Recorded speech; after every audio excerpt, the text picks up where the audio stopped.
I'm Emily Bergman and am the AJL liaison to ALA. Thank you for joining us today. Before we introduce our guest, Becky Calzada, right? Yeah. Oh, good. Let me tell you a little bit about AJL. In 1946, the Jewish Librarians Association was founded and composed of academic, archival, and research institutions. The Jewish Library Association, founded in 1962, emphasized work in synagogue, school, and Jewish community center libraries. These two associations merged in 1966 as the Association of Jewish Libraries. In 2010, AJL became an affiliate of the American Library Association and is currently one of the 7 ethnic affiliates.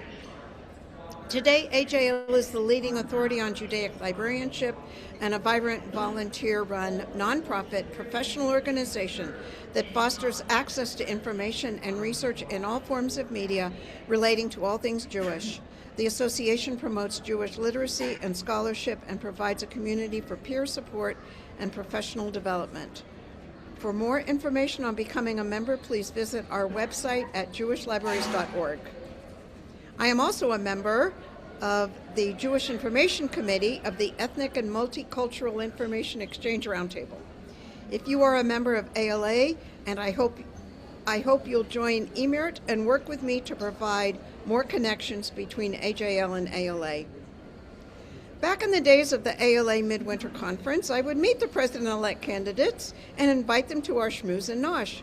Now that there's no ALA conference in January, I've not had a chance to meet the candidates, so I'll be meeting them for the first time just like you.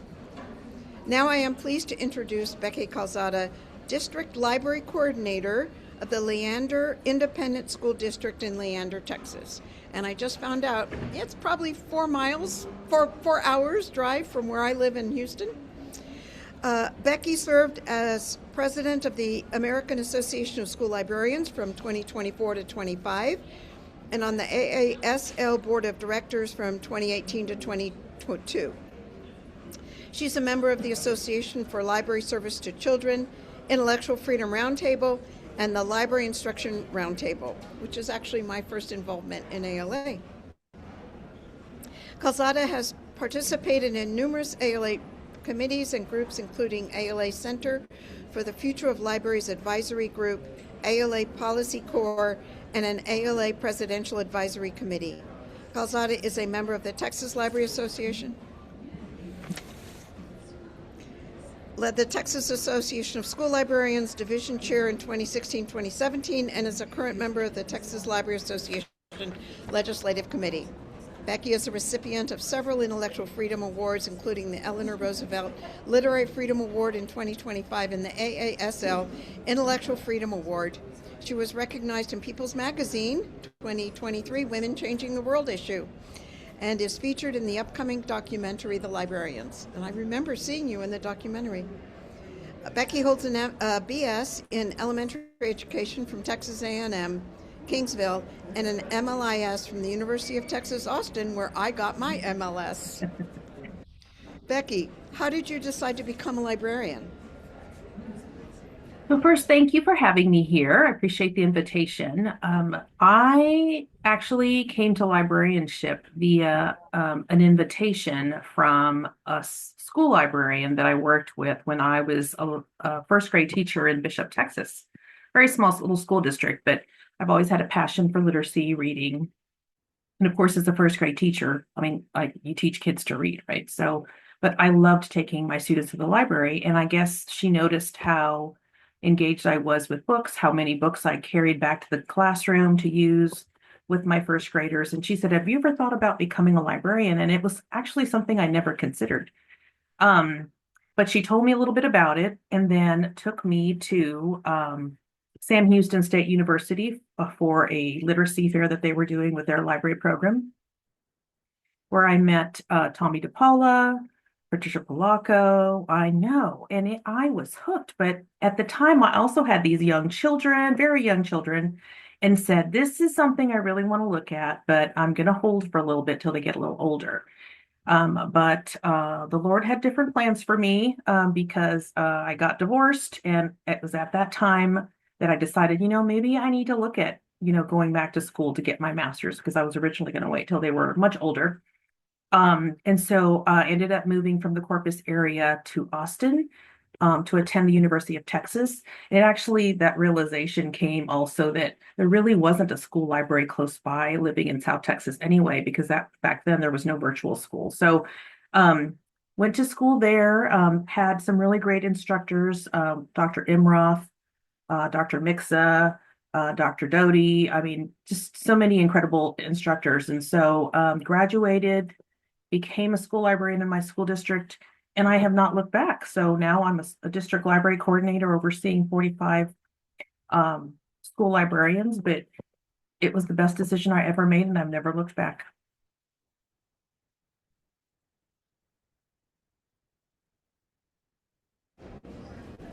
Why are you running for ALA president? So it started as a nudge from friends. I actually had a couple of people in AASL said, you should run for this. And I said, you all are crazy. I don't think I could do this. And I actually put it aside for a while. But I actually had some really great trusted colleagues that I'd worked with in all of the work that I've done with ALA, who just said, I really think you should consider this, and here's why. And they really kind of spelled it out for me. For me, just thinking about my background, I guess really helped me to see, that I had a skill set to bring to the table, besides just the leadership journey that I've had, the intellectual freedom, support that I've had, here in Texas. I think back, Leander ISD was actually the flashpoint where everything started in Texas. We started with you know, the viral videos at school board meetings and the passages from books being read, and we didn't know what to do. And then, of course, then the legislative actions happened. And so my engagement by launching, Texas Freedom Fighters, and just the legislative landscape here in Texas really has allowed me to not only just share what I've learned with others, but to also share via like professional learning opportunities. And so I've been able to meet with so many people from across the country, to learn from them. And then I also think about the policy core training that I had from ALA, which was, took it to the next level in terms of coming from the state level to now the national level.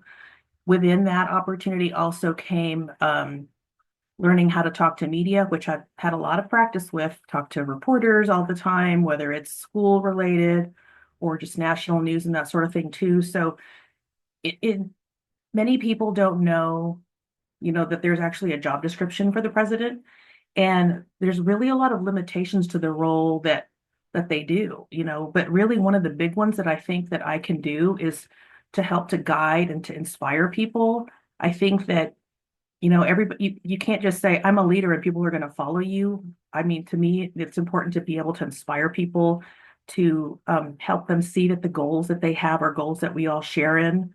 And so I'm running because I really want to contribute back to the association that helped to grow me.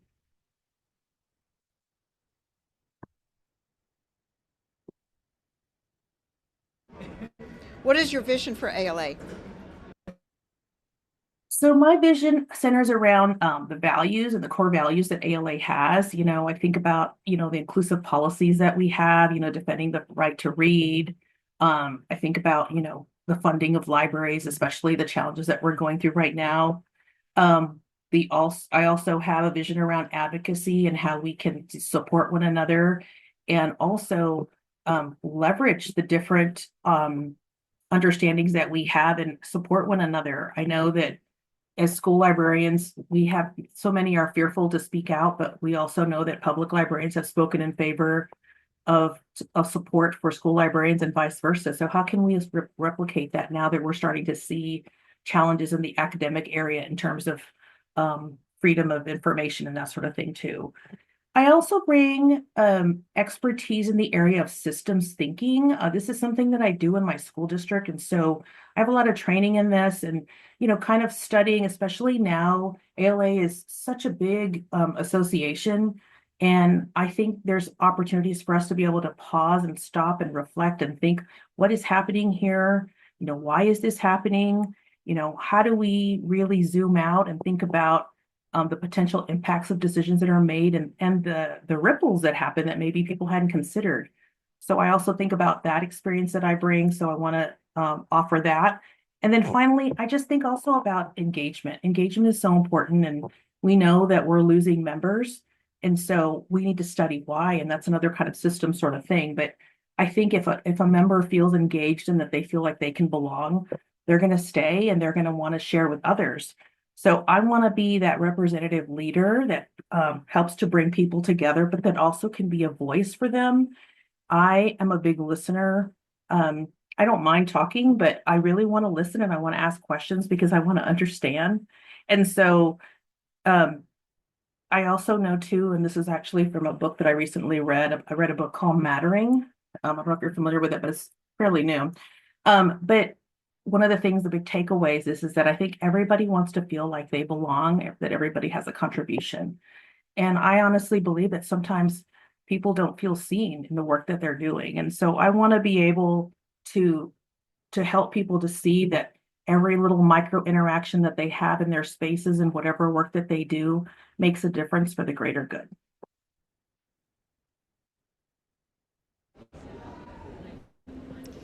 What do you bring to ALA that is unique and will help it move forward?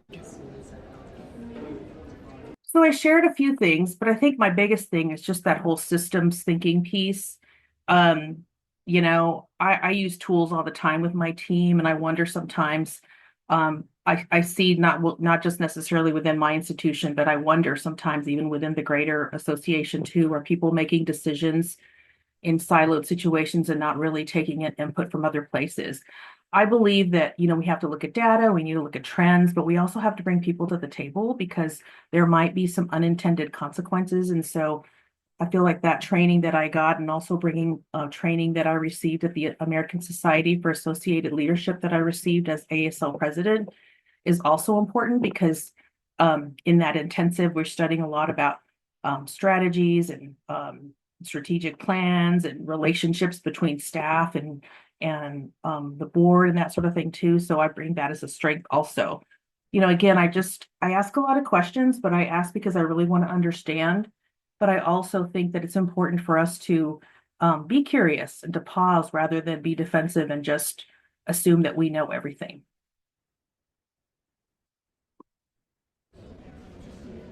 And I've seen that from Becky, actually, which I'll bring up. Um, where do you see an ALA affiliate like the Association of Jewish Libraries and its members within the broader landscape of ALA? So to me, one of the strengths of an association are the relationships that you build and the professional learning networks that you may make and you forge within. And so I I really want members to feel engaged and feel like that they're able to contribute. But I also think it's important that everyone also feel like their ideas are heard. Um, so I think about the connection. There's some natural connections in the work that we do. So how do we study those and use those as opportunities to bring people together in the area? I see contributions in the area of like professional learning that you all could bring. I think about the amazing and strong literacy things that you do. Those are things that we all share. So how do we come together with the ideas that we share in common to bring us all together? Again, everybody's work matters, but I also wonder, does everybody know what everybody else is doing? And so I think it's important for us to, bring those leaders together to share, like, here are the celebrations that we have. Here are the challenges that we're experiencing, because sometimes when you get with other leaders, you can learn from one another, um, problem solve together, and get out of your silos and share and look to do for the better of the whole association.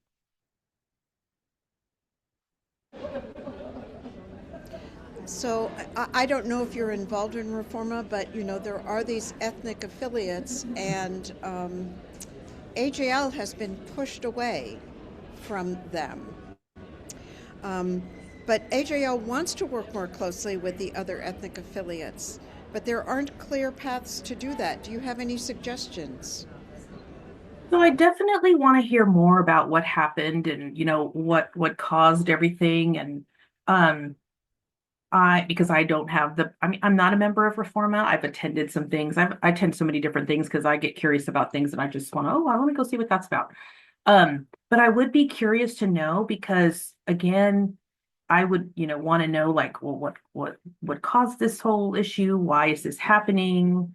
And then also maybe even just get input from the people that were impacted directly or the leadership that was there, because I also feel like too, I think there's this perception that the leaders should have all the answers. But I'm a believer though too that sometimes people have solutions. It's just that I can't know everything, and I'm just like nobody else. No one person can know everything, right? But then sometimes people tend to or could often come with this happened, but here's maybe an idea that could be considered. So bringing people together to kind of talk about these issues, um, to figure out what is at the heart of the problem. I also know too that we've experienced, I say we, ASL had an issue um, with something that happened that was said about a staff member. And we're just like anybody else, I think we're all very protective of the people that we work with, right? We know their intentions, we know the work that they do. And so when somebody says something that um, calls that into question, you want to act on it. And so one of the things that we did was talk to um, our president and executive director directly. It's sharing specific concerns. And so I would want that same sort of thing. I would want to hear the specifics so that, and then I would follow up because that's what I had to do. I mean, we can't solve a problem in a day, but if you don't hear something in a week, I would say circle back because sometimes it's not the president, sometimes it's the logistics on the staff side and that sort of thing too. But I would encourage that because I think sometimes people think everything is fine when it's not. And that perception, starts to fester. And then that's when members start to leave and don't feel welcome. And that's, to me, our association should be a model. If we're saying that libraries should be inclusive of all, then we should be the role model for that. All right, so this is our last question. Um, and it is the most difficult that I'm going to ask Becky, and she knows what I'm going to ask.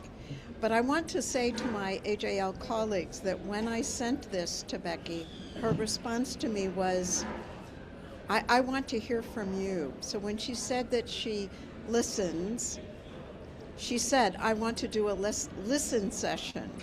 And I said, we'll do that because I've done that with the current president and the current president-elect. But we want to hear from you at the moment. So I just want to confirm that when Becky says she listens, that was her first response to me about this really difficult question, which is, through the years, AJL members have experienced direct anti-Semitic remarks, ALA events scheduled on major Jewish holidays. Actually, PLA is during Passover.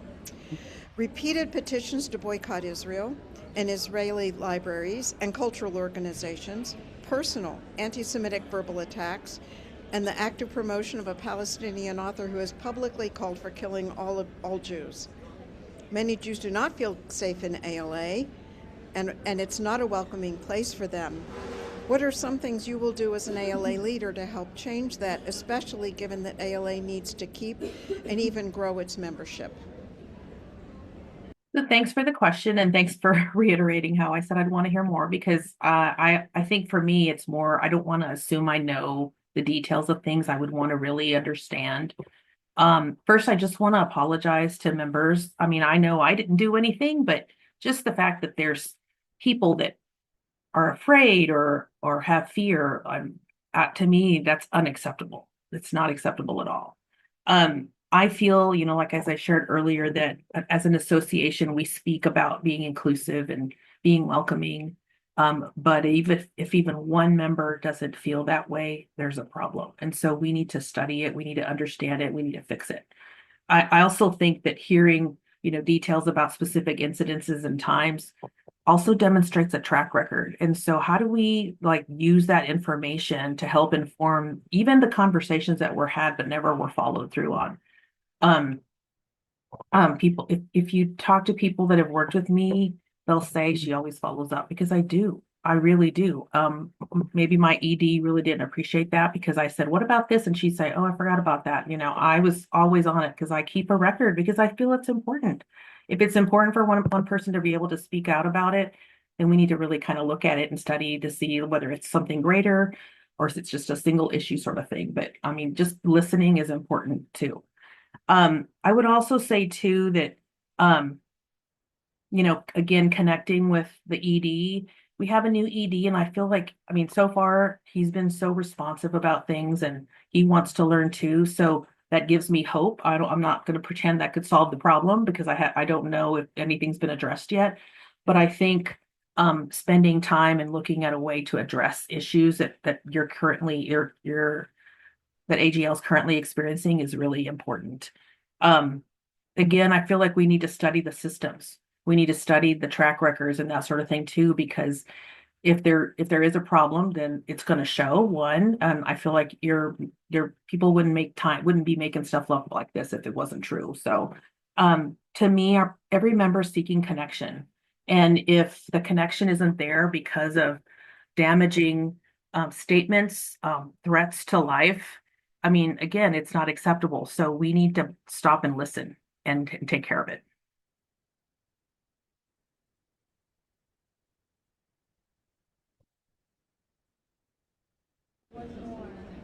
Thank you very much, for Becky for joining us, and our AJL members for joining us. And I look forward to sharing this with everybody. I truly appreciate your thoughtful responses to some possibly very difficult questions. Thank And I you. look Thanks forward to again for having me. And if people want to Mm, check out my website, feel free to pass that along to your membership when you share the video. Thank you for the opportunity. Okay. So Emily will share with me because I'm the one who edits the video, so I'll make sure we get it somewhere. So since there's only the few of us, if anybody has a question, I would, ask um, Costanza to just unmute people if they have any questions, because there's not very many. Are there any questions before we go? If there is time for Becky to answer, have you ever had to deal with um, being othered or discriminated against yourself that would give you a basis from where to work to help us feel, the Association of Jewish Library members feel more welcome in ALA? Have you experienced something like this? So in some ways, but probably not nearly the way you have had that experience. And so I'm not going to pretend that I've had the same experience. I think my experience, I think back to when I was a child when I was told not to speak Spanish comes to mind. Because Mhm. I grew up in South Texas, and at that time, um, back then in the 70s, we were still sort of integrating early. And my mom specifically said, don't speak Spanish because they'll put you in a bilingual classroom, which at the time was not equitable. But yet I had a grandparent that only spoke Spanish, and I was the one supposed to be the translator. So it's just those kinds of things. I think that's what comes to mind to me, but it's nowhere near what you've experienced in terms of threats. I have had um, a couple of threats with the intellectual freedom stuff, when people are posting things online and Mhm. um not and I actually had somebody write a note to me. It was funny because I thought I laughed about it and was going to throw it away, and my boss said you can't throw that away because that's evidence if something happens. And so it's interesting because I guess I don't take it seriously, and it's not that I don't take it seriously, but I think like, oh, this is silly. People are just trying to, scare me. But at the same time, I guess it is real when I think about now the things that have happened to certain people. I think about Amanda Jones who has to travel with a weapon because she doesn't even feel safe in her own town. And so I've Mm. become more mindful, but I also know too that we're living in a very volatile time, and it's scary for a lot of people. Just recently, this couple weeks ago, we had a shooting in Austin, and it it was devastating. And when I think about the lives that were taken and the possible reasons of why, it's senseless and it's terrible, and it causes people to want to retreat more and live in fear. So yeah. Thank you for that response. Yeah.